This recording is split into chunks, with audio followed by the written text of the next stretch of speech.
Oh,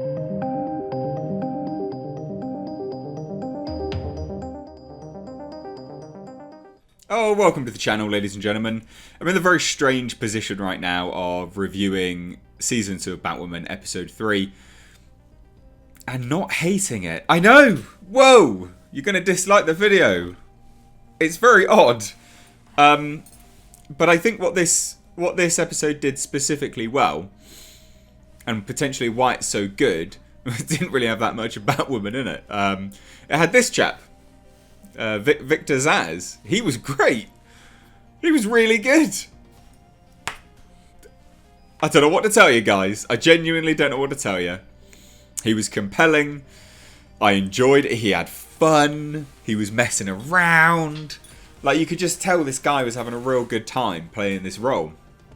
Good actor. Really, really good actor. The first 5 minutes of this episode was the best. It was just the best. I haven't seen... like, I don't like Batwoman anyway. Like, I think the show is really, really bad, and it's real bad writing, and there is some real bad writing in this episode, which we will get to. But part of being objective is praising it when it is actually good, right? And it is odd because I do these reviews ironically. I watch it ironically. Like, I hate it. Like, I think it's crap, but it's fun, you know? Like, and it's fun to do these reviews, right? It's fun to share in the madness of them actually thinking this is a good show. But this episode was all right. It was super weird. So, like I say, it is all to do with this guy's portrayal of Victor Zazz. He's actually really, really good. So we open up with him on a murder spree, right? He goes into a hotel room and he just goes balls to the wall, right? It just murders people, and he's got charisma. Like, he's got snappy one-liners. Like, he's funny. It's a really fun portrayal. Even Jasper enjoyed it. Didn't you, mate? Yeah. In between me wanting to, you know, him wanting to play with his toys. But anyway. Yeah, so he goes on this murder spree. And then we see him doing his customary, you know, cuts into himself. And it's interesting as well. Like, he's done basically all up to his neck. And we get to the point where he says, oh, you know, look who's nearing retirement. Ooh. Again, it's just funny. He had really good charisma. His charisma was great. He was funny. It was interesting. Even this, like, even the actual, I guess, latex prosthetics that they had on, it wasn't bad. Like, it all looked pretty decent. Can't have that on the screen for too long because YouTube might demonetize it with self-harm or some crap like that. Who knows? But anyway, again, I've got to say it.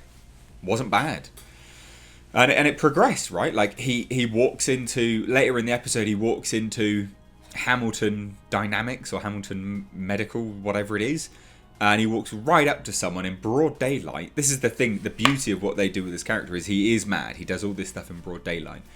He walks right up to a person and goes, "Oh, nice tie," right up to their throat and goes, "It really brings out the colour in your eyes." Just funny. And then he's seen with the tie on, and he walks into a lab, and the guy's like, "Oh my god, who are you?" And he's like, "I'm that guy, you know, the guy that's bringing this tune, but this tune has somewhat stepped up my time frame here." And then the guy pulls out a gun, and he's like, "You've got a gun in your lab. What kind of scientist are you?" And he again, it was good writing on the dialogue. And then and he goes, right, you know, and he goes, "Oh, safety's on," and the guy goes to look, and he rips the gun off him, and he goes, "No, I lied," boom, and just kills him straight away. Like, it's brutal. It is absolutely brutal. Really, really decent. Later in the episode, he goes to where Mary Hamilton is, you know, the woman who runs the underground health clinic, because she's on his list of people that he needs to kill. And he walks into her office, and she's like, "Oh, did Sophia send you? Did she says, does Sophia send you?" And he's like, "Oh, well, you know, if I told you, I'd have to kill you. So I'm just going to tell you anyway." Yes. Like, it's just funny. It was good. It was genuinely decent. I saw the madness in Zazz, right? The madness, but also not just blind madness. You know, he was having fun with it. I enjoyed it. And I've got to hand it to him. It wasn't terrible. The bad writing, again, because he made up the predominant part of this episode, right? And he's sent by this Sophia. I don't know who it is. I don't know whether they've made it up for this show. I think they probably have. Sapphire is the reason that Alice had that weird desert flower plant in the first season that killed Mary Hamilton's mother and all of that kind of crap. Now, Sapphire has kidnapped Alice. We knew that anyway. But Sapphire is and this is where it gets really strange, and I think that they are writing themselves into a corner again. And this is why, as much as this episode was good, I will keep watching it ironically because it's going to turn to shite again. Is that and also as well, I'm pretty sure they're just going to remove Victor Zazz, and they're not going to have him again. Like, he's just which is a shame. They should have him as like a whole season's villain. If they were smart, they'd have him as a whole season's villain, and they'd keep people on board through that. But they just get rid of villains like, it's just villain of the week and it's lame. But anyway, so Sapphire has apparently got Ruby Rose, Kate Kane, Batwoman. And I'm like, right, okay. But we know that she's not coming back. So why are you even writing this? So they're writing themselves into a corner because she is saying explicitly she has Ruby Rose, Kate Kane, right? Alice is there and she's like, right, well, you know, I'm going to get her back and blah, blah, blah. And I just think to myself, like, you're being idiots by doing this. Like, you really, really are. There's no reason, logically, why you would write that into the episode. There's no point, there's no need to write that into the episode. Just write around it, you know? Write it down that she did blow up the plane and she is dead, and now, like, that's fine. We don't need this constant mystery of Kate Kane. Because even this new iteration of Batwoman wasn't terrible in this episode. Like, they didn't do any racial politics, any agenda, anything like that. There was none of it. Like, there was literally none of it at all. And when there's none of that, and there's none, and this is the thing, guys, right? They kept the soap opera medium to the bare minimum, and that's what I said in last week's episode, was that it's crap because it's just a soap opera. It's Batwoman the soap opera, right?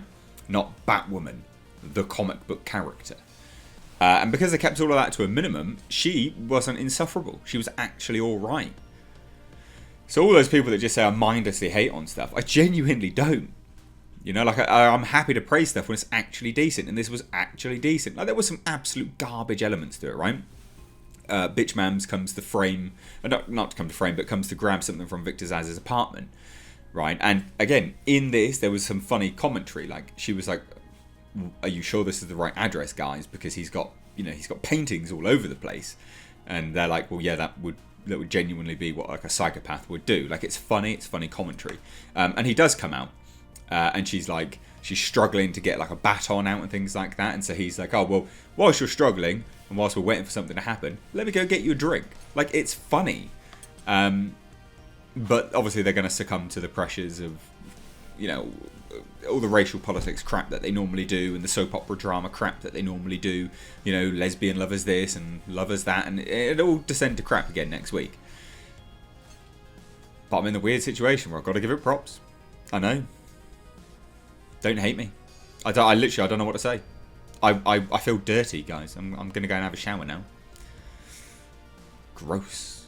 But if you've seen it, like, I tell you what, watch this episode. Like, I fuck me, why am I even saying this? I can't believe I'm recommending it. But go and watch episode 1, right? Or go and watch any of the other episodes. It doesn't matter. Go and watch any of the episodes and then watch this episode. And then tell me. Like, just watch the first 5 minutes. That's all you need to watch. Watch the first 5 minutes of any normal episode and then this episode. And it's only 10 minutes of your time then. And tell me I'm wrong. Because this episode was actually alright. Oh, I can't believe I've said it. But anyway, let me know your thoughts down below. If you're new here, do hit subscribe. Please don't hate me. Please, please, please don't hate me. We'll be back to the normal reviews next week, I'm sure. But hey, I've got to be objective, you know. When it's alright, it's alright. And it was weirdly alright. So yeah, guys. Well, I'm sure we'll be resuming things from normal next week. I can assure you of that. I highly doubt they're going to keep up this trend. I'm sure we'll be back to it all next week. So anyway, don't worry, I've not had like a brain aneurysm. I've not suffered, you know, a massive fatal stroke and half my brain's gone to mush. Like, I can recommend the whole, waste 10 minutes of your life, 5 minutes on any other episode than 5 minutes on this. You'll see why. And if they were smart, again, like I say, they'd have a villain for the whole season. They tease some weird, I just tried signing off, but I'm talking about other crap now. They've also just teased Jack Napier as well at the end of the episode. So what are they going to do? Bring Joker in? It's just, I don't know. Again, this is where they're just going to go to garbage again. Is that they really do need to have a villain of the season and grow with it, get character arc, make us like him. But that's why you know that their predominant focus is soap opera drama and agenda crap, because they don't do that. And our villain of the season normally is Alice, but she's not a villain because no one's going to kill her, no one's going to actually take her out. She's just this recurring pleb. So anyway, whatever. Let me know your thoughts down below. Do hit subscribe. Cheers. Take care.